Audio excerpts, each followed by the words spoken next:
রমজানের সাথে সম্পর্ক সবচাইতে বেশি কোরআনের। কোরআনে কারিম আল্লাহ এমন একটা মাসে নাজিল করলেন, আর এই কোরআনে কারিমে এমন একটা বিধানের নাম দিলেন, তার নাম সিয়াম। নাম কি? যেটা আমরা এখন পালন করছি। এ পালন করার দ্বারা উদ্দেশ্য যেটা, তার নাম তাকওয়া।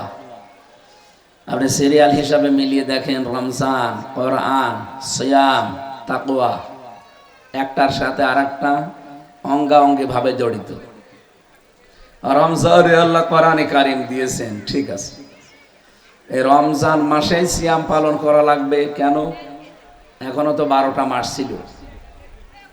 কোরআনে কারিমে আল্লাহ একটা মাসের নাম শুধু উল্লেখ করেছেন, তার নাম শাহরুর রমাদান।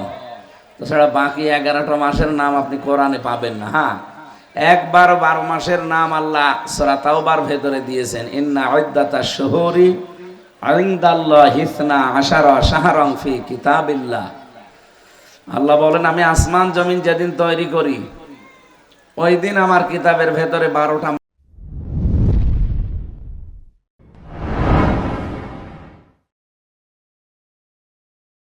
মাসের নাম লিপিবদ্ধ করেছিলাম, কিন্তু ওখানে মুহররম, সফর, রবিউল আউয়াল, রবিউল সানি, শাবান, রজব এই সমস্ত মাসের নাম নেই। শুধু 12 মাস এইটা আছে। একটা মাসের নাম আল্লাহ স্পেশাল ভাবে দিয়েছেন, তার নাম কি? রমজান। দ্বিতীয় নম্বরে আল্লাযী উনজিলা ফীহিল কোরআন। এই মাসে আল্লাহ কোরআন দিলেন কেন? 11 মাস ছিল, এখনো কোন মাসে না দিয়ে রমজানে দিলেন কেন? এই কি আশ্চর্য! আর কি মারছে আপনার সাথে? কথা বলা যাবে না। যে যা যা করছে করুক, দরকার দূরে যে মারামারি করে, কিন্তু কথা বলবেন না। কোরআন শুনতে এসে 2টা আদব রক্ষা না করলে গোনা হবে। 1 নম্বরে ফাসতামিউ লাহু, 2 নম্বরে ওয়ানসিতু। শোনা তো লাগবে, চুপ থাকাও লাগবে। আল্লাহ সামিয়া দিতে পারতেন, না দিয়ে ফাসতামিউ লাহু। কতগুলো অক্ষর বৃদ্ধি করেছেন। যারা আলেম আছে, শুধু শুনলে হবে না, মনোযোগ সহকারে শোনা লাগবে। আর এতটুকু আল্লাহ শেষ করতে পারতেন না? এরপরে বলেন ওয়ানসিতু, চুপ থাকবা। তাহলে শোনাও ফরজ, চুপ থাকাও কি? জবাব দিলেন না? আপনি নামাজ যেমন ফরজ মনে করে আর 1 ঘন্টা পরে পড়বেন, ঠিক এইটাও এরকম। সুতরাং চুপ থাকবেন এবং দিলের কান লাগিয়ে শুনবেন। আশা করছি এই 2টা আল্লাহর বিধান পালন করতে পারলে লাআল্লাকুম তুরহামুন, আল্লাহর রহমত এখানে নাজিল হবে। আর যা আরম্ভ করেছেন, রহমতের পরিবর্তে গজব নাজিল হবে।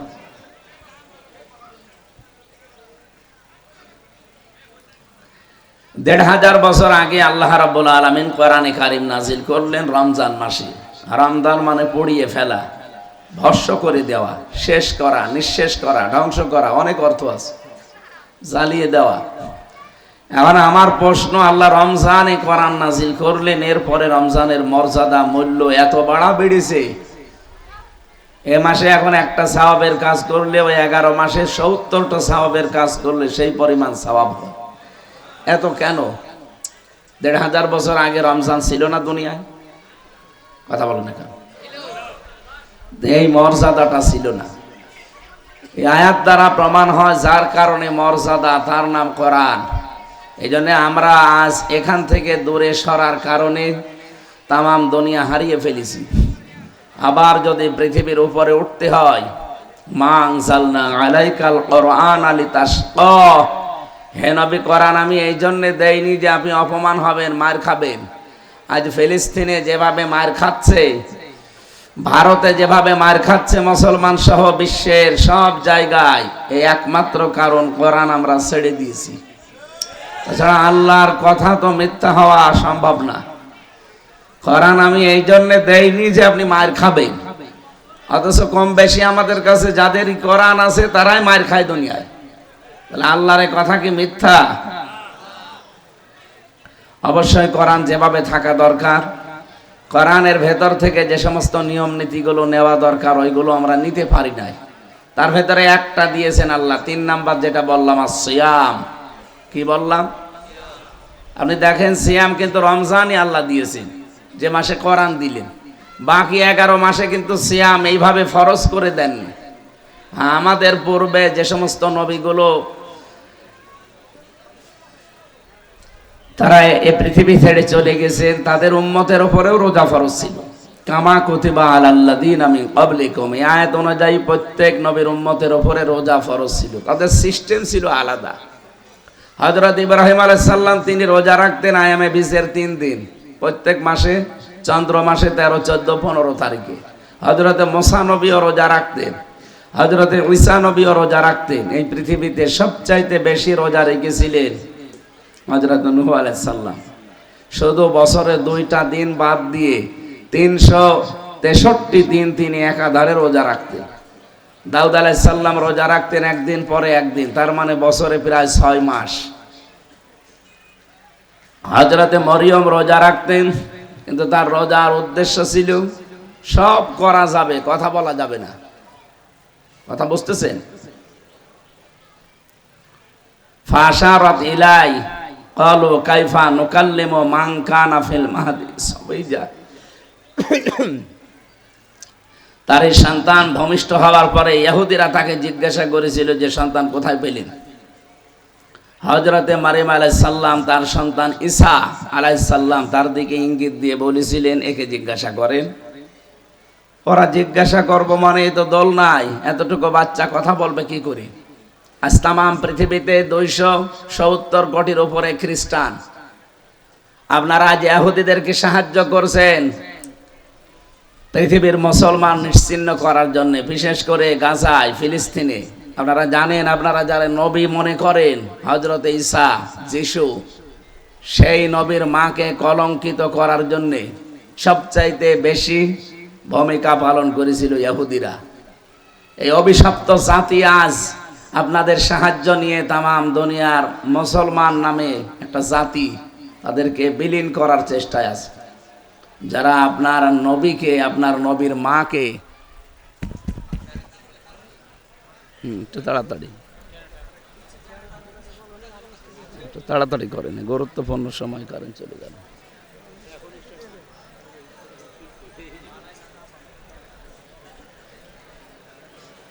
দিনের বেলা তো একটু গ্যাঞ্জাম হয়, বেশি হয়ে যাচ্ছে।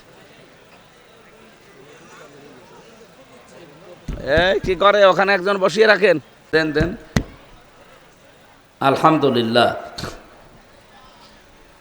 আমি কথাটা নরম ভাষায় বললাম, এটা মিডিয়ায় যাচ্ছে, তামাম দুনিয়া ছড়াবে। আমরা চাই খ্রিস্টানরা তাদের চেতনা ফিরে পাক।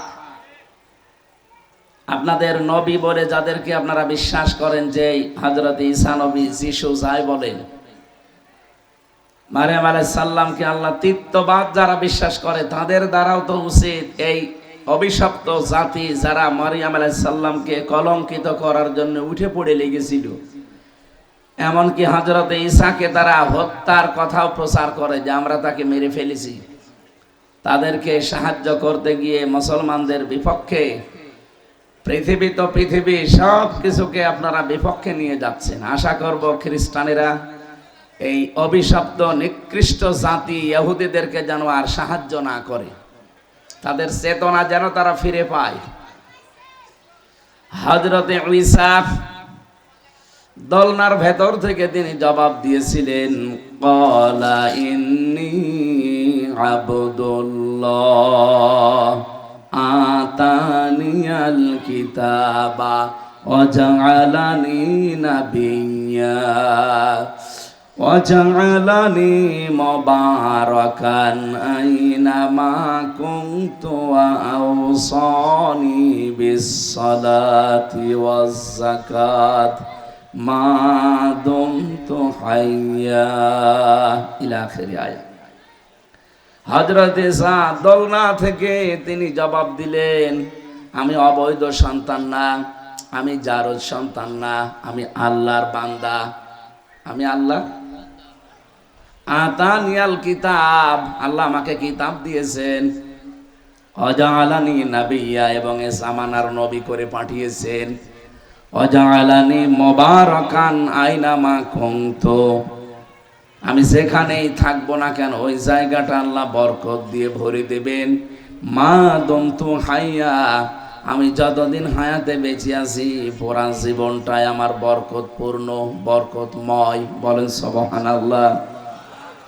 এখানে কয়েকটা বিষয় আমরা পেয়েছি। হযরত ঈসা আলাইহিস সালাম তিনি একজন নবী ছিলেন, কিন্তু আসবেন তিনি এই পৃথিবীতে আমাদের নবীর উম্মত হয়ে। কি কথা বুঝতেছেন?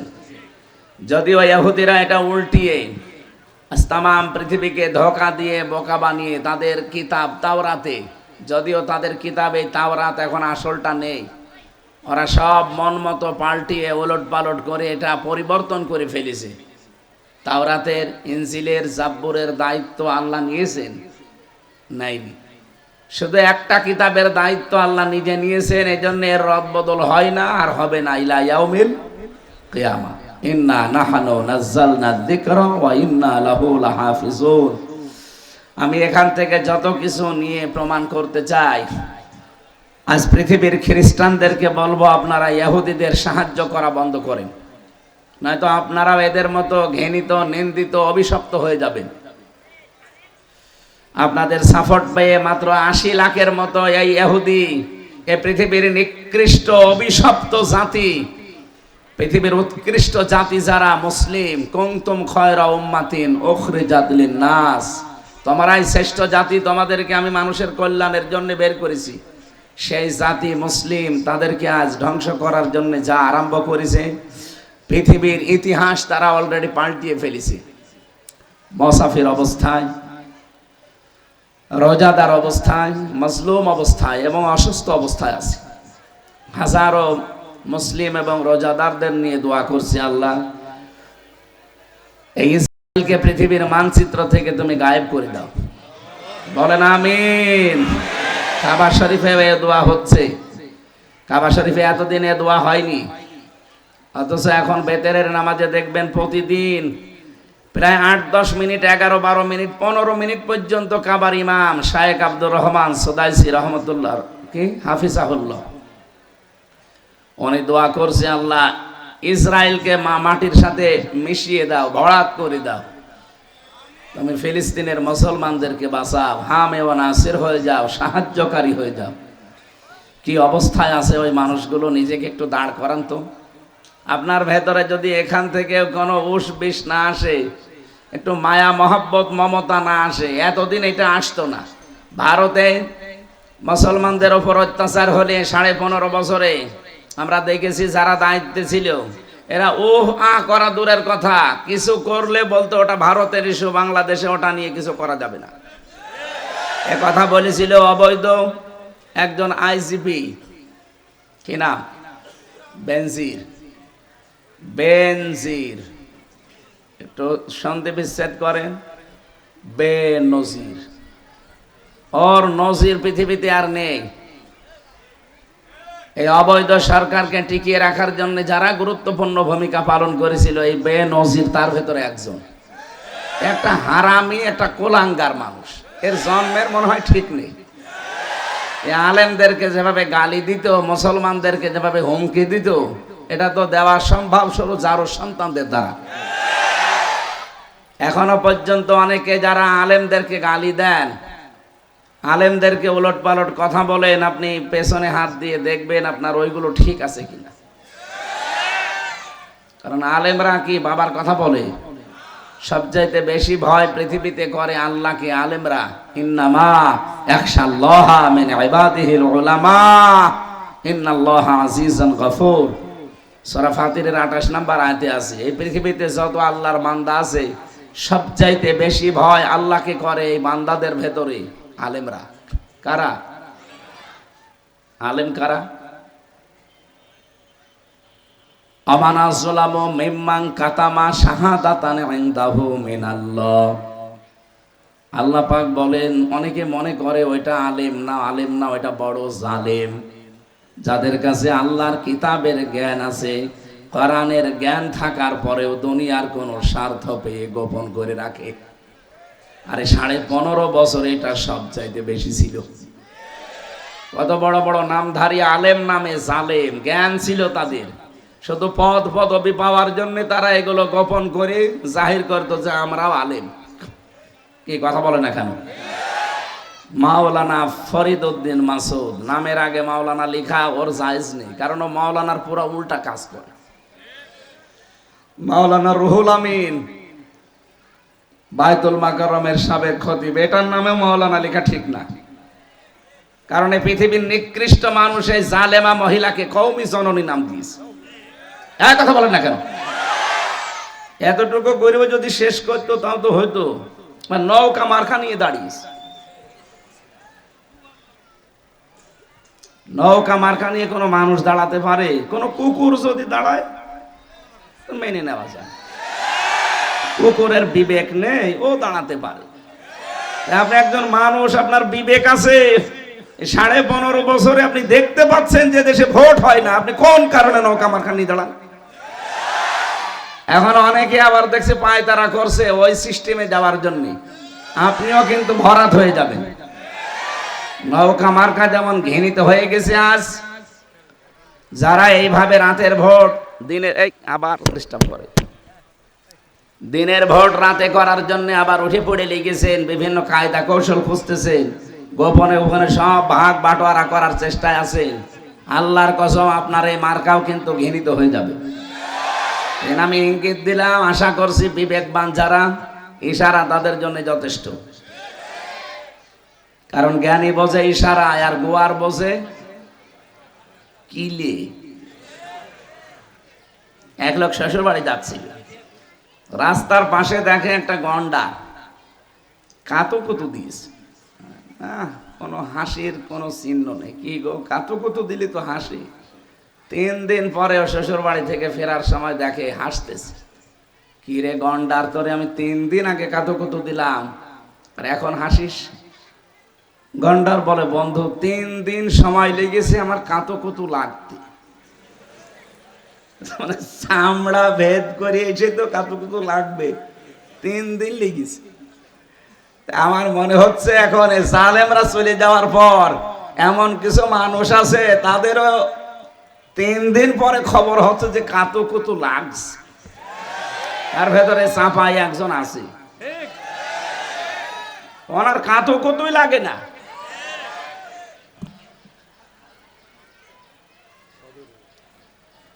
সুতরাং আপনারা সাবধান হবেন। যতই জনপ্রিয় হন না কেন, এই পৃথিবীতে মানবতার বিপক্ষে গেলে আল্লাহ রাব্বুল আলামিন নিজে তাকে আর ছাড়েন না। আমরা বহু ইতিহাস পড়েছি, ফেরাউনের, নমরুদের, সাদ্দাদের, এরা সব মানবতার বিরুদ্ধে ছিল। এই 15.5 বছরে লেডি ফেরাউন এটাও মানবতার বিরুদ্ধে ছিল। এই জন্য আল্লাহ একটু ছাড় দিয়েছিলেন ফেরাউনের মতো, নমরুদের মতো, কিছু ছেড়ে দেননি। আবার যদি কেউ ওই রাস্তায় এগিয়ে যেতে চান, আপনাকে আল্লাহ হয়তো ছাড় দেবে, 5 বছর পরে আপনার বাড়ি ঘরও শ্মশান হয়ে যাবে। বাংলাদেশের যুবকেরা দেখিয়ে দেয়নি? কথা বলে না কেন? যে 32 নাম্বার মানুষ চোমা খেত যে আবেগে, ওটা এখন মাটির সাথে ভরাট হয়ে গেছে। ও এত আবেগওয়ালা মানুষ, একজনও তো সামনে যেয়ে দাঁড়ালেন না এটা আমি ভাঙতে দেব না। কারণ ওই সময় নাজিল হয়েছিল আযাবুল বুলডোজার। ওটার নাম কি? আযাবুল বুলডোজার। কেন নাজিল হয়েছিল জানেন? সূরা নমলে আছে। এখন যদি বলেন 32 নাম্বার ধানমন্ডি, এইটা কি সূরা নমলে আছে? হ্যাঁ আছে। আপনাকে আমি ইঙ্গিত দিচ্ছি, 19 নাম্বার পারা, 20 নাম্বার পৃষ্ঠা, 7 নাম্বার লাইনের 52 নাম্বার আয়াতে আছে।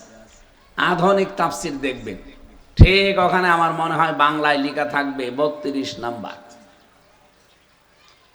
অথবা চাঁপাই নবাবগঞ্জ, রাজশাহী, এই পাশে গোদাগাড়ি না, গোদাগাড়ি তানোরের যিনি দায়িত্বে ছিল আল্লাহর এক ওলি, মাথায় টুপি দিয়ে থাকতো, আমি নাম নিলাম না। ওর চরিত্র যে কত নিচে আল্লাহ জানে আর ও জানে। হ্যাঁ, নাম তো ভালো নাম, টুপিও দেখতাম যে ভালো টুপি। চরিত্র এত নিচে নামতে পারে মানুষের, বাড়ি ঘরও একেবারে আল্লাহর রাস্তায় তুলে দিয়েছে মানুষ।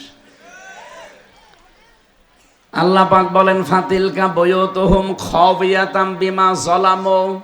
এখানে আলেম আছে, প্রিন্সিপাল সাহেব। ফাতিলকা বুয়ুতুহুম, আল্লাহ যেন তার কুদরতি আঙ্গুল দিয়ে ভাবে দেখাচ্ছে এই সেই ঘরগুলো খাওবিয়াতান, জনশূন্য করে দিয়েছি, ওজাড় গৃহ বানিয়ে দিয়েছি, বিমা জলামু, এদের জুলুমের কারণে।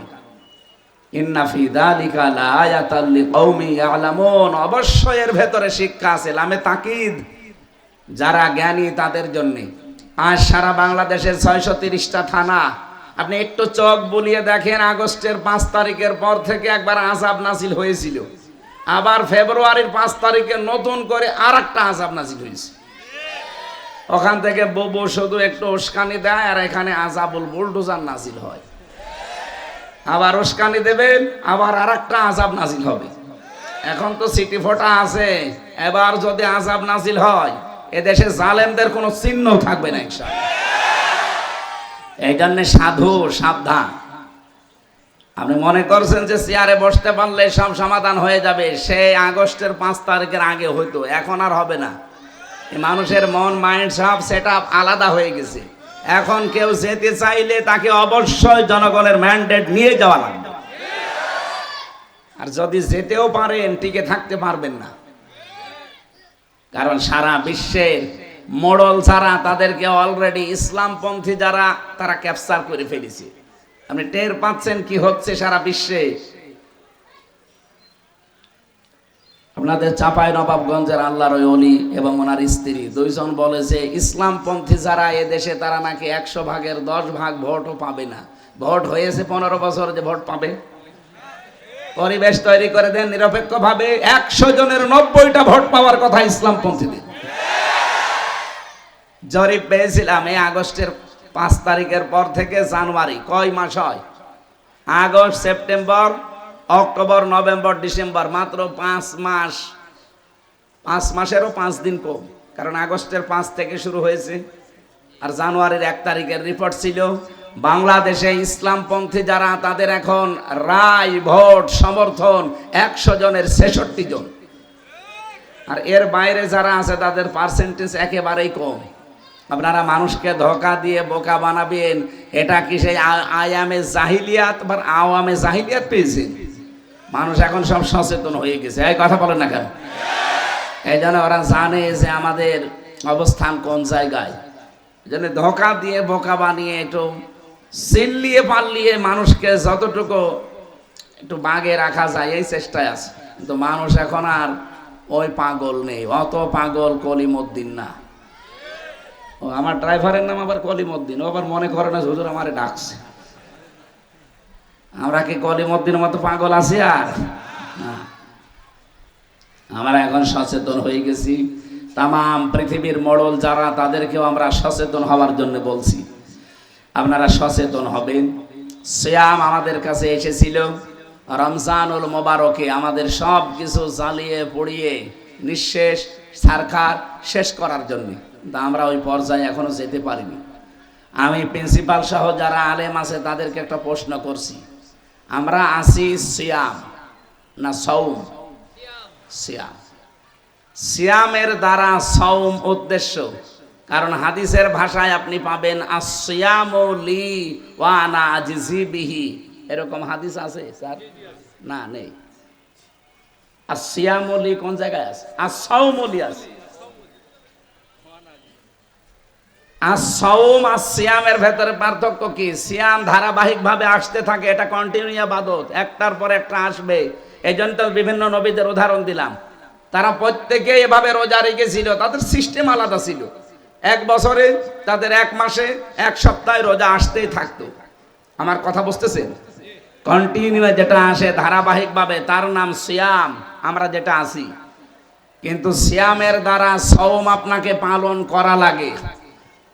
সাওম পালন করার জন্য কিছু কাজ কারবার আলাদা আছে। হযরতে মরিয়মের সাওম ছিল কি? তিনি কথা বলতে পারতেন না, সব করতে পারতেন, বলতেন আমি কথা বলতে পারবো না, এটা নিষিদ্ধ। তাদের সাওমের উদ্দেশ্য ছিল এইটা। এমনকি আমাদের নবী মুহাম্মদুর রাসূলুল্লাহ সাল্লাল্লাহু আলাইহি সাল্লামের উম্মত পর্যন্ত সাহাবা একরাম আমরা দেখেছি, উহিল্লা লাকুম লাইলাতাস সিয়ামির রাফাসু ইলা নিসাইকুম, এই আয়াতের ব্যাখ্যায় পড়েছি তাদের রোজা ছিল এশার নামাজ পড়ে যখন ঘুমিয়েছে, তো এই ঘুম থেকেই তাদের রোজা আরম্ভ, একেবারে ওই তারপরের দিন ইফতারি পর্যন্ত। তাহলে কত ঘন্টা হয়? প্রায় 12 24 ঘন্টা। কথা বুঝতেছেন?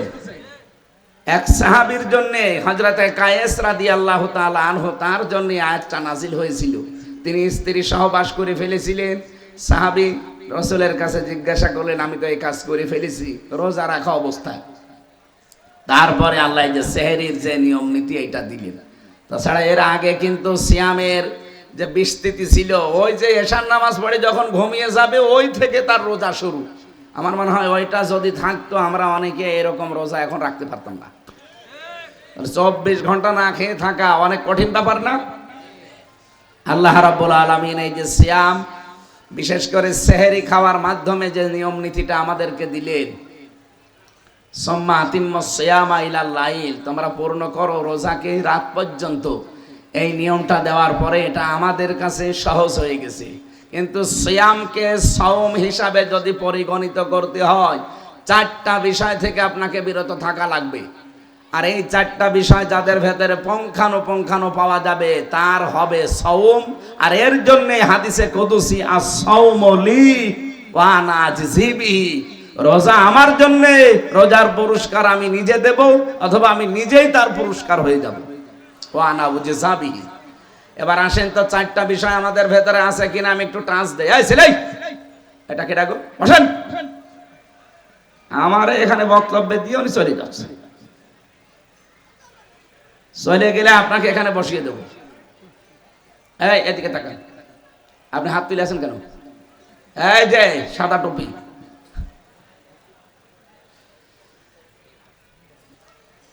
আমার ভাইরা, ইসলামী শরীয়তে আমরা দেখেছি সাওম বলা হয় 4টা জিনিস থেকে বিরত থাকার নাম। 1 নম্বরে খাবার, 2 নম্বরে পানীয়, 3 নম্বরে স্ত্রী সম্ভোগ, 4 নম্বরে সমস্ত হারাম কাজ থেকে আপনাকে বেঁচে থাকা লাগবে। এই 4টা কাজ যারা পরিপূর্ণ করে আদায় করতে পারবে এদেরটা হবে সাওম। এই সাওম যদি আপনি পালন করতে পারেন আপনার পুরস্কার আল্লাহ নিজে দান করবেন, অথবা আল্লাহ নিজে আপনার জন্য পুরস্কার হয়ে যাবেন। বলেন সুবহানাল্লাহ। এই রমজান পালন করে, এই সিয়াম, এই সাওম, এই উদ্দেশ্যে যেটা আল্লাহ দিলেন, লাআল্লাকুম তাত্তাকুন, যেন তোমরা তাকওয়াবান হতে পারো। কি এটা? হুদাল লিল মুত্তাকিন আমরা কোরআনে দেখেছি। হুদাল্লিল, আল্লাহ রাব্বুল আলামিন বলেন আমি কোরআনে কারীম দিয়েছি মুত্তাকিদের হেদায়েত দেওয়ার জন্য। যারা মুত্তাকি হবে তাদেরকে কোরআন পথ দেখাবে। এখানে হুদান শব্দটা হাদিন ইসমে ফাইল থেকে, এ ফায়দা দেয় কি? কোরআনে কারীমকে আল্লাহ এমন ক্ষমতা দিয়ে পৃথিবীতে পাঠিয়েছে। আল্লাহ পাক যদি নবী নাও পাঠাতেন, শুধু কোরআন পাঠাতেন, তাও কোরআনের এমন ক্ষমতা ছিল যে মানুষকে কোরআন পথ দেখিয়ে জান্নাতে নিয়ে যেতে পারতো বা পারবে। সে ক্ষমতা কোরআনের নেই? আছে। তার প্রমাণ কি? এখন নবী নেই কিন্তু কোরআন আছে না? হাজার হাজার লক্ষ লক্ষ মানুষের আজ কোরআনের কাছে এসে হেদায়েত পেয়ে তারপরে জান্নাতের পথ পাচ্ছে। এখানে কোরআনকে হুদাল লিল মুত্তাকিন আল্লাহ বললেন প্রথমে, 2 নম্বরে বলেছেন হুদাল লিন্নাস। এটা শুধুমাত্র মুত্তাকিদের না, মানুষকেও হেদায়েত দেবে। 3 নম্বরে আল্লাহ বলেন হুদাল লিল মুসলিমিন, এটা শুধু মুসলমানদেরকে হেদায়েত দেবে।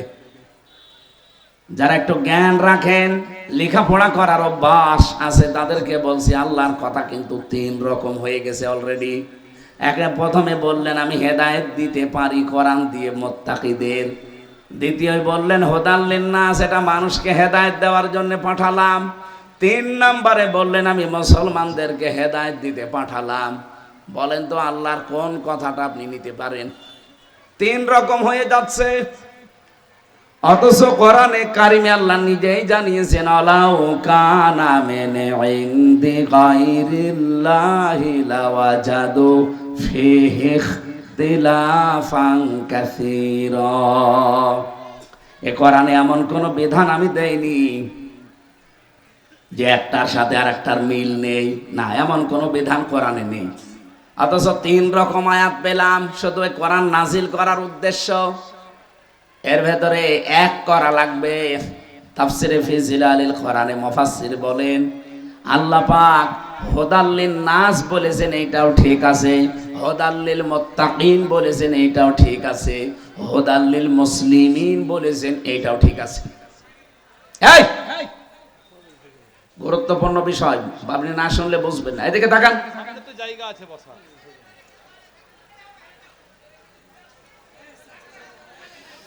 আমার মুসলমান ভাইরা, কোরআনে কারীম থেকে হেদায়েত পাওয়ার জন্য, উপকার পাওয়ার জন্য এই পৃথিবীর মানুষেরা যতটুকু পাবে তার চাইতে বেশি পাবে মুসলিমরা, তার চাইতে বেশি পাবে কোরআন থেকে উপকার, হেদায়েত মুত্তাকিরা। আমার কথা বোঝা গেছে? কোরআনে কারীম আল্লাহ নাজিল করেছেন তামাম পৃথিবীর জন্য, হ্যাঁ এটা ঠিক আছে। কিন্তু সব মানুষ কোরআন থেকে হেদায়েত পাওয়া যতটুকু না সম্ভব, যতটুকু না উপকার পাওয়া সম্ভব, তার চাইতে বেশি উপকার পাওয়া সম্ভব হচ্ছে মুসলিমদের। এই মুসলিমদের চাইতে বেশি উপকার, বেশি কল্যাণ, বেশি হেদায়েত পাওয়ার জন্য সবচাইতে বেশি যারা পাবে তারা হচ্ছে মুত্তাকি। আমরা দেখি মুত্তাকিরা কোরআন থেকে পুঙ্খানুপুঙ্খানু হেদায়েত নিয়ে চলতে পারে যদি মুত্তাকি লোকটা হতে পারে। 2 নম্বরে মুসলমানেরাও কিছু না কিছু উপকার পায়। 3 নম্বরে তামাম পৃথিবীর যে হুদাল লিন্নাস দিয়েছেন, তামাম দুনিয়ার সবাই কম বেশি পায়। আমরা পৃথিবীর অন্যান্য রাষ্ট্রের দিকে তাকালে দেখি ইহুদিরা, খ্রিস্টানেরা, বৌদ্ধরা, মুশরিকরা, মাজুসিরা, সাবিয়ারা, এরাও কোরআন থেকে কিছু না কিছু উপকার পায়। এটা দুনিয়ায় শেষ। ওরা কিন্তু কোরআন থেকে বিবাহের এই যে নিয়মটা কোরআন থেকেই নিয়েছে, এজন্য তাদের উপকারও হয়। বিবাহ যদি না থাকে তাদের পরিবার, সমাজ এবং রাষ্ট্র ব্যবস্থা ভেঙে পড়বে। এই জন্য ওই মানুষগুলো কোরআন থেকে অন্য কিছু না নিলেও বিবাহটা নিয়েছে। এই কারণে যদিও কোরআনের নিয়ম দিয়ে তাদের বিয়ে হয় না, তাদের নিয়ম মতোই বিয়ে করে, কিন্তু বিয়েটা কার সুন্নাহ? রাসূলুল্লাহ। আন-নিকাহু মিন সুন্নতি ফামান রাগিবা আন সুন্নতি ফালাইসা মিন্নি। বিবাহ করা আমার সুন্নাহ। কেউ যদি আমার সুন্নাত থেকে মুখ ফিরিয়ে নেয়, আমি আল্লাহর নবী বলছি, সে আমার উম্মতের ভেতরে আর থাকে না। ওই মানুষগুলো দেখেন, তারা কিন্তু পারিবারিক জীবনের, সামাজিক জীবনের নিয়ম নীতি ঠিক রাখার জন্য, এটা যেন ধ্বংস হয়ে না যায়, তারা বিবাহটা নিয়েছে। 2 নাম্বার দেখবেন তারা রাজনীতি নিয়েছে। এই পৃথিবীতে 220 বছর আর 15 বছর কত হয়? 235। আর এই যে ট্রাম্প এসেছে, সব মিলে প্রায় 40। 240 বছর একাধারে আমেরিকার ইতিহাস আপনি খোঁজ করে দেখবেন। এই 240 বছরের ভেতরে কোনোদিন তারা মেয়ে লোককে নেতৃত্ব দেয়নি। তারা এটা আমাদের কোরআন হাদিস থেকেই নিয়েছে। নবীজি বলেন, লা ইউফলিহা কওমুন আলাউ আমারহুম ইমরাতুন। ওই জাতি কখনো সফল হতে পারে না যে জাতির নেতৃত্বে কোনো মহিলা বসে আছে। ওরা জাতে মাতাল হলো তাহলে ঠিক আছে, ট্রাম্পের মতো একটা মাতালকে তারা দায়িত্ব দিয়েছে, কিন্তু কমলা হ্যারিসের মতো এত বড় শিক্ষিতা মেয়েকে তারা দায়িত্ব দেয়নি। জাতে মাতাল তাহলে ঠিক আছে, আর আমরা জাতেও মাতাল তালেও মাতাল। এই কথা বলেন না কেন? 54 বছর পার হয়ে গেল, অধিকাংশ সময়টা মেয়েদের হাতেই কাটছে। কেন? ছেলে মানুষ নেই দেশে। চাচা এরশাদের মতো মানুষ হলেও তো বুঝতাম কি, তাতে হাদিসটা অন্তত আমরা মানতে পারতাম। নবীজির কথা 100 ভাগ কার্যকর হবে দুনিয়ায়। ও জাতি কখনো সফল হতে পারবেই না যে জাতির দায়িত্বে আছে কোনো মহিলা। আপনি দেখেন, এই 54 বছরের অধিকাংশ সময় চালিয়েছে মহিলা না পুরুষ? এই জন্য আমরা আরো পিছিয়ে যাই। আর ওই মানুষগুলো আল্লাহ বিশ্বাস করে না, রসুল বিশ্বাস করে না, কিন্তু হাদিস থেকে কথাটা তারা নিয়ে উপকার পাচ্ছে। কোরআনে কারিমের কথাগুলো নিয়ে তারা উপকার পাচ্ছে। ওদের এই জন্য আমি পারিবারিক, সামাজিক এবং রাজনৈতিক জীবনে দেখেছি, হ্যাঁ, কোরআনে কারিম যে মানুষের জন্য আল্লাহ হেদায়েত করে পাঠিয়েছে, পথ নির্দেশিকা পাঠিয়েছে, উপকারের জন্য, কল্যাণের জন্য পাঠিয়েছে, তাম পৃথিবীর মানুষেরা কম বেশি সেখান থেকে কিছু নিতে পারছে না পারছে না পারছে। 2 নম্বরে হুদাল্লিল মুসলিমিন, মুসলমানদের জন্য এটা পথ নির্দেশিকা, এটাও আমরা কম বেশি দেখি। অনেক মুসলমান যেভাবে কোরআনে কারিমকে মেনে চলতে চায়, যে যতটুকু মানি সে ততটুকু উপকার পায়। ব্যবসা করতে গিয়ে আজ মুসলমানেরা সুদ ভিত্তিক অর্থনীতির দিকে ঝুঁকে পড়ার কারণে আজ ব্যবসা হয়ে গেছে জাহান্নামের চাইতে নিকৃষ্ট। আপনি তাকান, কত মানুষ এই চাঁপাই নবাবগঞ্জে খাদ্যে নিশ্চিন্তে ভেজাল দিয়ে চলে যাচ্ছে। কথা বলেন না কেন? কুষ্টিয়ায় কালকে একজন ধরা পড়েছে, এই যে কি নাম জানো, ওই যে লাল হয় ভেতরে, ড্রাগন।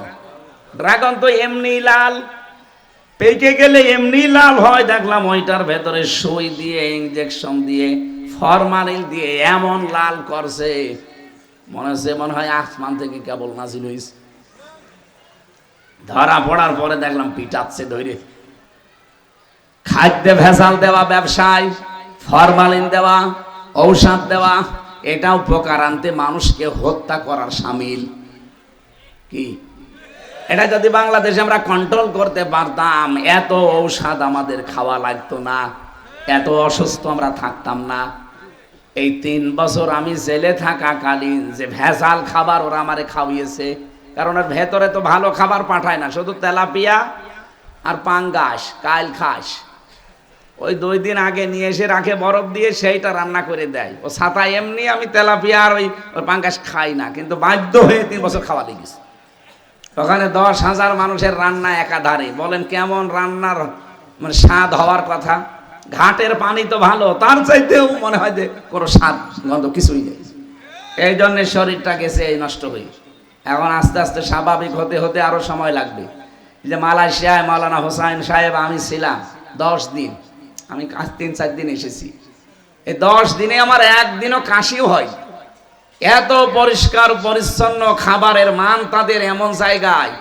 ওদের দেশের নিয়ম, যদি কেউ খাদ্যে ভেজাল দেয়, ধরা পড়লে তার আর বাঁচার ক্ষমতা নেই, মেরে ফেলা লাগবে, এইটাই ফাইনাল। কোনো বিচার নেই, কোনো কিছু লাগবে না, একবারে তারে মেরে ফেলবে। বাংলাদেশে যদি এই নিয়মটা থাকতো, বলেন তো এই দেশে খাদ্যে ভেজাল দেওয়ার সাহস কোনো বাবার ছেলের হতো? এই যে আসিয়ার মতো 8 বছরের মেয়েকে ধর্ষণ করে যে মেরে ফেললো, এটা সম্ভব হতো? জীবনে আমার মনে হয় ওর জিনিসপত্রই খাড়া হইতো না। কথা বলেন না কেন? একটারে শুধু গোড়া থেকে কেটে বাদ দেওয়া লাগবে। আর ওই যে জেনার যে শাস্তি আছে, বিবাহিত একেবারে মাটির ভেতরে ভরাট করে দিয়ে পাথর লাগিয়ে শেষ করে দেওয়া লাগবে। একটা যদি বাইতুল মোকাররমের সামনে অথবা চাঁপাই নবাবগঞ্জ ওই যে সরকারি কলেজের সামনে এটা করতো, পোড়া চাঁপাইয়ের লোকজনের সব কিছু হারিয়ে যেত। জেনা করা, ব্যভিচার করা তো দূরের কথা, কোনোদিন ভাবনাও আসতো না। আমরা কন্ট্রোল করতে ওগুলো পারি নাই। এখানে আমি যে বক্তব্য তুলেছিলাম, আল্লাহ রাব্বুল আলামিন আমাদেরকে কোরআনে কারিমের দ্বারা মুসলমানরা উপকার পায়, যে যতটুকু নিতে পারে অতটুকু উপকার পাচ্ছে। 3 নম্বরে ছিল হুদাল্লিল মুত্তাকিন, এটা সবচেয়ে বেশি উপকার পাবে, কল্যাণ পাবে, হেদায়েত পাবে কারা?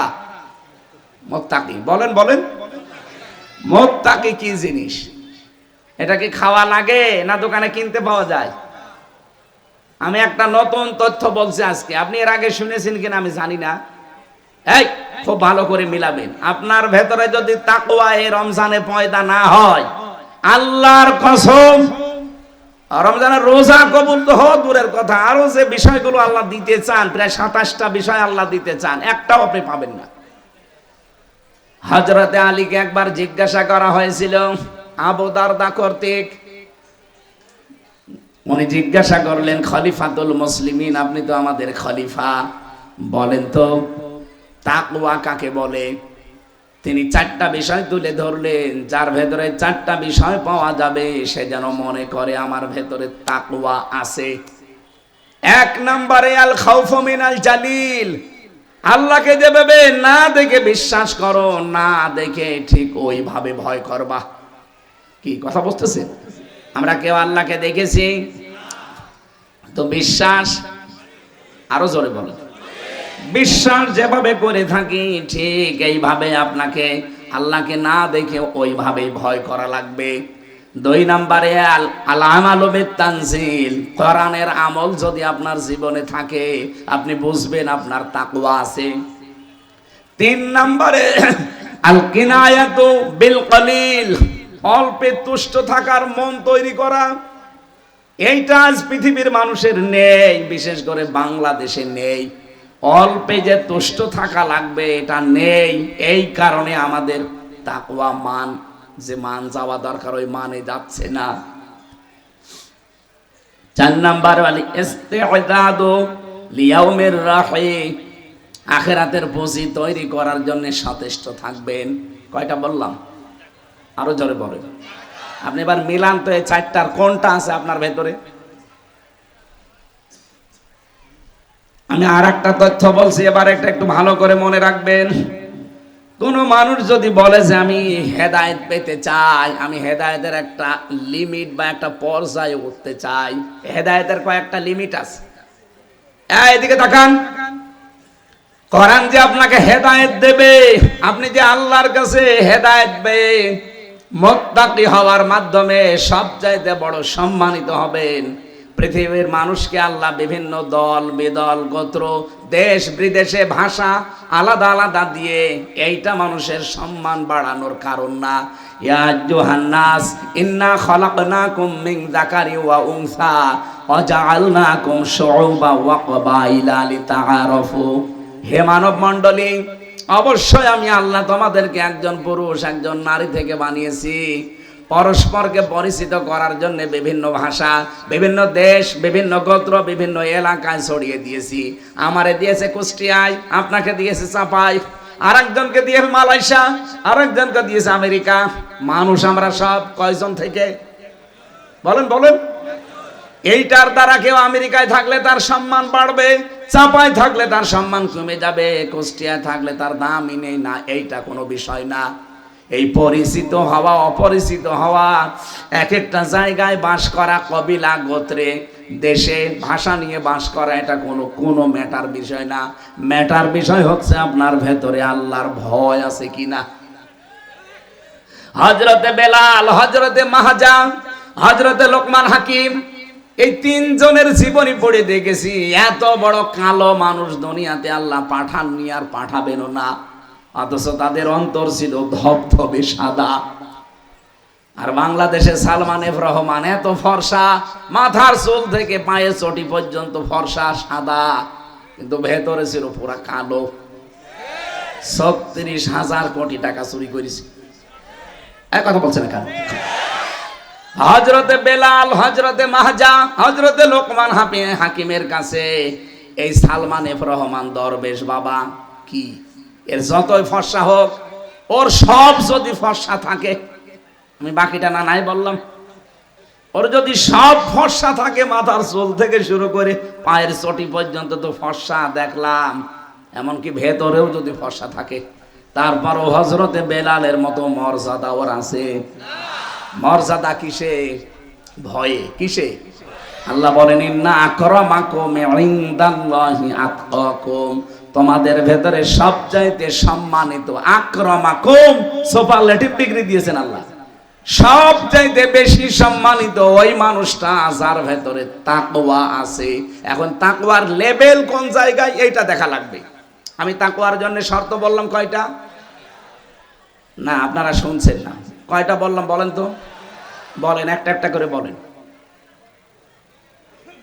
এখনই তো খেয়ে ফেলেছি, বাড়ি যাওয়ার সময় তো সবই খেয়ে ফেলবে। আমি আবার এক বাক্যে বলছি, আল খাউফু মিনাল জালিল, আল আমালু বিত-তানজিল, আল কিনায়াতু বিল কলিল, আল ইস্তিদাদু লিয়াউমির রাহিম। মোবাইলে তুলে নেবেন অথবা খাতা কলমে লিখে বাড়িতে এসে মেলাবেন যে আমার ভেতরে কোনটা আছে। আল্লাহকে যেমন না দেখে বিশ্বাস করি, না দেখে ওই পরিমাণে ভয় করা লাগবে। কোরআনের আমল আমার ভেতরে থাকা লাগবে। কোরআনের আমল কয়টা?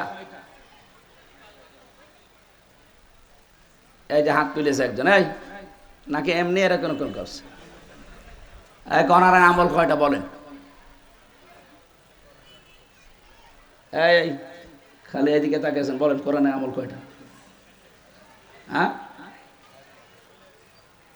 আমার মনে হয় প্রিন্সিপাল সাহেব বাদ দিয়ে আর ওই যে কয়েকটা আলেম আছে এরা বাদ দিয়ে মানুষ জানেই না যে কোরআনের আমল কয়টা বা কি। অথচ আমরা বিশাল বুজুর্গ হয়ে বসে আছি। আরে ভাই, তাকওয়ায় যদি না থাকে আপনি বুজুর্গ হবেন কি করে? আপনি তো বেজিরগু হবেন। কোরআনের আমল 500টা। কয়টা? তার ভেতরে একটা আমরা পালন করছি, সিয়াম। কোরআনের আমল কয়টা? আরো জোরে বলেন। এই সিয়াম তার ভেতরে একটা। কয়বার আছে সিয়ামের নাম কোরআনে? একবার। কয়বার? বলেন বলেন। এই যে হজ করতে যাচ্ছে মানুষ, হজ করতে সামনেও আমরা কয়েকদিন পরে যাব, বলেন তো হজের কথা কোরআনে কয়বার দিয়েছেন আল্লাহ? একবার। আরো জোরে বলেন। এই যে কিছুক্ষণ পরে আর আধা ঘন্টা পরে আমরা নামাজে যাব, নামাজের কথা কোরআনে আছে কয়বার? 82। নামাজের সাথে সাথে যাকাত দেওয়া লাগবে, এটা আছে কয়বার? হ্যাঁ, 82 বার। 82 বার নামাজের কথা শুনে সারা জীবন নামাজ পড়ি। 82 বার যাকাতের কথা শুনে প্রতি বছর আসলে যাকাত দিয়ে দেয়। একবার রোজার কথা আছে, বছর আসলেই পঙ্খানু রোজা রাখি। একবার হজের কথা আছে, জীবনে একবার হলেও হজ করে আসি। অথচ 918 জায়গায় কোরআন দিয়ে রাজনীতি করা লাগবে, এইটা আমাদের খেয়াল নেই, জানাও নেই, মানাও নেই। এই কথা বলছেন না কেন? নামাজের কথা সর্বোচ্চ আমরা 82 জায়গায় পাই, অথচ কোরআনে কারিম দিয়ে রাষ্ট্র গঠন করা লাগবে, রাজনীতি করা লাগবে 918 জায়গায় আমি পেয়েছি। আর এরকম বড় বড় মাথা যাদের, ওর তো আরো বেশি পাবে। অথচ আমরা এই চাঁপাই নবাবগঞ্জের স্বামী স্ত্রীকে বলতে শুনি যে কোরআনের ভেতরে রাজনীতির কোনো কথা নেই। কি দেখে বলেন আপনারা? মেয়াদ উত্তীর্ণ গাঁজা খেলেও তো মানুষ এই কথা বলতে পারে। যারা বলে কোরআনের সাথে রাজনীতির সম্পর্ক নেই, কোরআন দিয়ে যারা রাজনীতি করে এরা ধর্ম ব্যবসায়ী, এরা দুনিয়াদার, এরা ধার্মিক না। আমার মনে হয় এরা গাঁজা খেয়েছে কিন্তু মেয়াদ উত্তীর্ণ না। মেয়াদ উত্তীর্ণ গাঁজা খেলেও এ কাজ করার কথা না। আমি জেলখানায় দেখেছিলাম একজনকে গাঁজার গাছ লাগিয়েছে। জেলার এসে বলছে, এই গাঁজা খাওয়ার কারণে পুলিশ তোরে ধরে জেলে দিয়েছে, তুই গাঁজার গাছ লাগালি, গাছ পেলি কোথায়? স্যার, আমি ওই যে আদালতে গিয়েছিলাম মামলার হাজিরা দিতে, আসার সময় আমার তো কিছু বন্ধু বান্ধব আছে, ওরা কিছু পোটলা দিয়েছিল গাঁজা, কিন্তু সবগুলো তো ধরতে পারি না, একটা পোটলা পেয়েছিলাম। ওইটা আমি এই মুখের ভেতরে রেখেছিলাম। মেশিন দিয়ে যখন আপনারা পার করছিলেন ওইটা আর ধরা পড়েনি। মানে মেশিনে তো পার করে ভিতরে ঢোকায়, স্ক্যান করি, ওইটা আমি কালের ভেতরে নিয়ে এমন জায়গায় দিয়েছি যে আমার ওইটা ওঠেনি। ভেতরে চলে আসার পরে ওইটা আমি টপ বানিয়েছি। এই যে বোতল দেন পানি খাওয়ার জন্য, বোতলের মুখ কেটে ফেলে ওর ভেতরে মাটি দিয়েছি। ওই মাটি দিয়ে ওখানে পানি দিয়ে এরপরে গাঁজার বীজ দিয়েছি। এই 2 মাসে দেখেন কত বড় হয়েছে। জেলার বলছে, শয়তান, তোরে গাঁজা খাওয়ার কারণে জেলে দিল, আর তুই জেলের ভেতরে গাঁজার গাছ লাগালি, তোরে তো এখন স্বর্গে দেওয়া লাগবে। হিন্দু তো দেবদুলাল, ও তো আর জান্নাত বলছে না, বলছে তোরে স্বর্গে দেওয়া লাগবে। আমার মনে হয় ওই লোকটা গাঁজা খেত, ও এত নিকৃষ্ট কথা কোরআনের ব্যাপারে বলতে পারে না। অথচ বাংলাদেশে শিক্ষিত মানুষের নাম নিয়ে সচেতন মানুষ আপনি, আগে কি বলতেন আর এখন আপনি পুরাটা উল্টিয়ে কার প্রেসক্রিপশন অনুযায়ী কাজগুলো মানুষ করছেন, এদেশের মানুষেরা কিন্তু বুঝে ফেলেছে। এজন্য আপনারা সাবধান থাকবেন। আপনি দেখবেন কোরআনের আমল 918 জায়গায় যেটা, এই কাজ করতে গেলে কেউ যদি বলে এটা ধর্ম ব্যবসায়ী, এটা দুনিয়াদার, এটা ধার্মিক না, বুঝতে হবে তার কোনো উদ্দেশ্য আছে। ও আল্লাহর চাইতেও বেশি বোঝে। বাংলাদেশে 300 জন এমপি হবে সামনে। কত বলেন বলেন? 151 জন এমপি যদি কোরআন বুকে নিয়ে সামনে সংসদে যেতে পারে, আর ওরা যদি প্রথম দিনই প্রথম অধিবেশনে বলে, মাননীয় স্পিকার আমরা নামাজের বিল চাই, উনি যদি বলে হ্যাঁ হাত তোলেন, 300 জনের 151 জন যদি হাত তোলে, এই আসনে কে দাঁড়াবে আমি জানি না। উনি যদি তার ভেতরে একজন কোরআনওয়ালা মানুষ হয়, কোরআন বুকে নিয়ে উনি যদি বলে হ্যাঁ আমি নামাজের বিল চাই, এরকম 300 জনের 151 জন হাত তুললে নামাজের বিলটা কায়েম হয়ে যাবে। কিয়ামত পর্যন্ত বাংলাদেশে আর নামাজের ওয়াজ করা লাগবে না, নামাজ এমনিই তোর বাবা পড়তে বাধ্য হবে। আপনি হয়তো ওই লোকটাকে ভোট দিয়েছিলেন একটা, আপনি ওই দিন থেকে 18 কোটি মানুষ নামাজ পড়লে যে সওয়াব পাবেন ওই রকম সওয়াব পাবেন। এইটাকে যদি কেউ রাজনীতি মনে করে করুক, কারণ এইটাই আমার রাজনীতি। আমি একজন মানুষ একটা ভোট দিয়ে যদি 18 কোটি মানুষের নামাজের সওয়াব পাই, এর চাইতে বড় রাজনীতি আর কি আছে? আমি এমন মানুষকে দিলাম যে হাত তুললো গাঁজার পক্ষে, ডাইলের পক্ষে আর বাবার পক্ষে। তাহলে যত মানুষ বাবা খাবে আমার আমল নামায় ফ্ল্যাক্সি লোড হয়ে বিকাশ হয়ে আসবে। এখন যদি বলেন হুজুর আমার বিকাশ নাম্বার খোলা নেই, এমনি খুলে যাবে। এমনি যে খুলে যাবে তার প্রমাণ কি? হ্যাঁ, না না, এইটা বোঝানোর জন্য আমি এই পর্যন্ত এসেছি। এদিকে তাকান, না শেষ করে দেব। এখানে নামাজ মনে হয় 1:30 নাকি 1:30 না? এখানে একেবারে শেষ সময় পর্যন্ত 1:25 আজান দেবেন, দিয়ে নামাজ আমি সহ পড়ে যাবেন।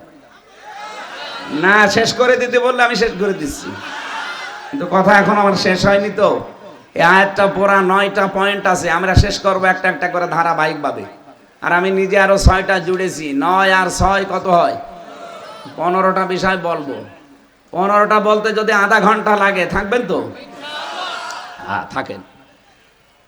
এই যে আমার একটা রায়ের কারণে ফ্ল্যাক্সি লোড হয়ে বিকাশ হয়ে নগদ হয়ে আমার আমল নামায় কিয়ামত পর্যন্ত যেতেই থাকবে।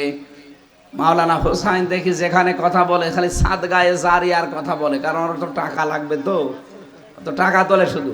এই জন্য সাদগায়ে জারিয়ার সওয়াব পাবেন, আপনি টাকা দেন। সাদগায়ে জারিয়ার পাশাপাশি আর একটা জিনিস আছে, তার নাম গোনায়ে জারিয়া। এর নাম কি? এটা যে আছে অনেকে জানেই না। সূরা আনআম 31 নম্বর আয়াতটা একটু বাড়ি যেয়ে পড়বেন। আল্লাহ রাব্বুল আলামিন বলেন, ক্বাদ খাসিরাল্লাযীনা কাযযাবু বিলিকাইল্লাহ, অবশ্যই ক্ষতিগ্রস্ত হয়ে গেছে ওই মানুষগুলো যারা আল্লাহর সাক্ষাৎকে মিথ্যা মনে করে। হাত্তা ইযা জাআতুহুমুস সাআতু বাগতাতান ক্বালু ইয়া হাসরাতানা আলা মা ফাররাকনা ফিহা। হঠাৎ করে যখন তাদের সামনে মরণ চলে আসে, এখানে সাআতুনের অর্থ দুইটা, একটা মরণ আর একটা কিয়ামত। হঠাৎ যখন মরণ চলে আসে, বাগতাতান ক্বালু ইয়া হাসরাতানা, তখন ওই মানুষগুলো আফসোস করে, পেছনের জীবনের দিকে তাকিয়ে বলে, মা ফাররাতনা ফিহা, আমার জীবনের জন্য আমার আফসোস, আমি কি পাঠিয়ে রাখলাম। অহুম ইয়াহমিলুনা আওজারহুম আলা যুহুরিহিম, এই যে ঝাড় না দিয়ে আল্লাহ আওজার দিয়েছেন, এইটাই ব্যাখ্যা। আপনি ফি সিলালিল কোরআনে আর বাইজাবিতে দেখবেন ঝাড়ের বহুবচন আওজার দিয়ে তারা ব্যাখ্যা কিভাবে সুন্দর করে লিখেছেন। আল্লাহ পাক বলেন, ওই মানুষটা তখন পাপের বোঝাগুলো বহন করে নিয়ে যেতে থাকবে। আলা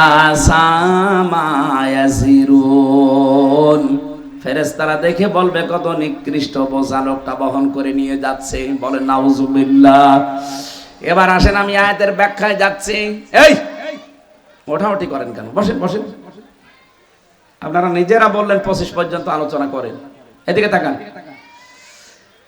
তারা কিয়ামতের ময়দানে বোঝা বহন করবে, ঝাড় না দিয়ে আল্লাহ আওজার দিলেন কেন?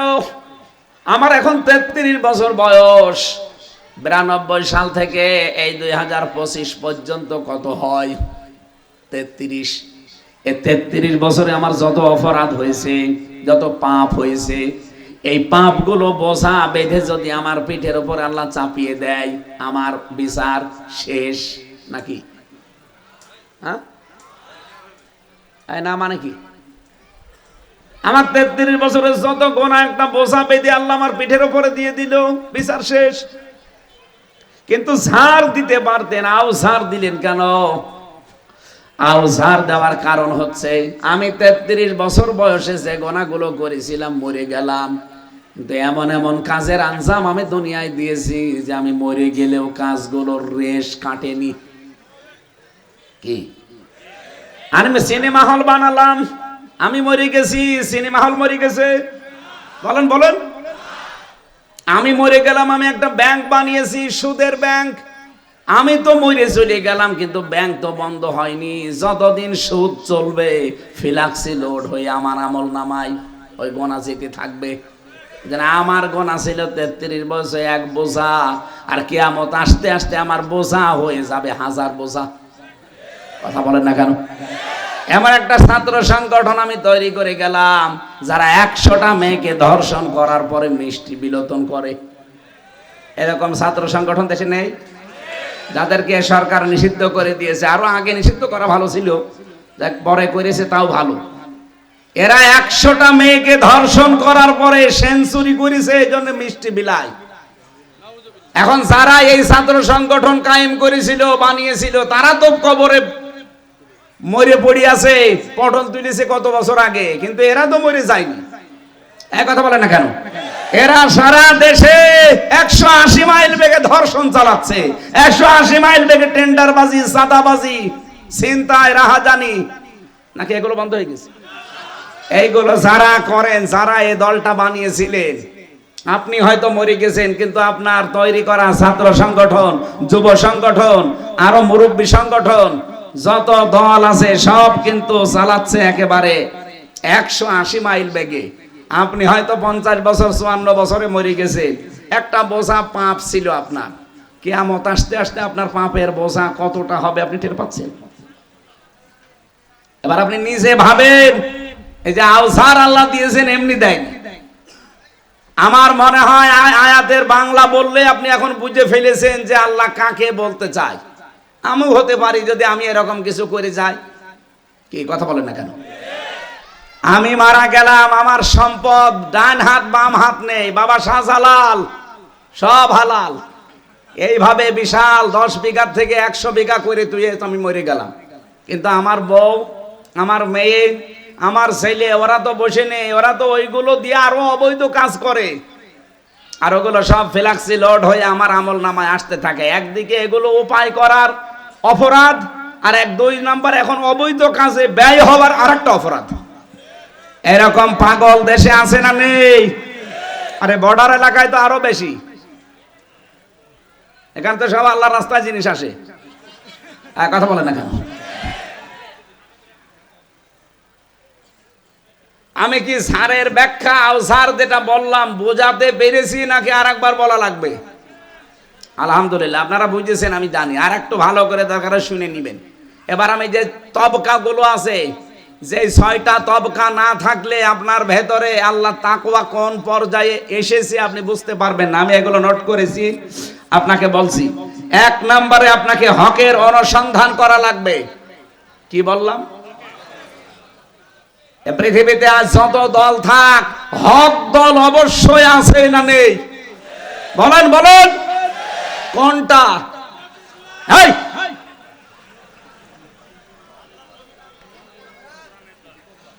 হক দল কোনটা? আল্লাহ কোরআনে সূরা আহজাবের 22 নম্বর আয়াতে দিয়েছেন।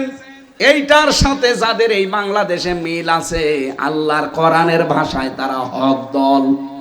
আলাম্মা রাআল মুমিনুনাল আহজাব ক্বালু হাযা মা ওয়া'আদানাল্লাহু ওয়া রাসূলুহু ওয়া সাদাকাল্লাহু ওয়া রাসূলুহু ওয়া মা যাদাহুম ইল্লা ঈমানাও ওয়া তাসলিমা।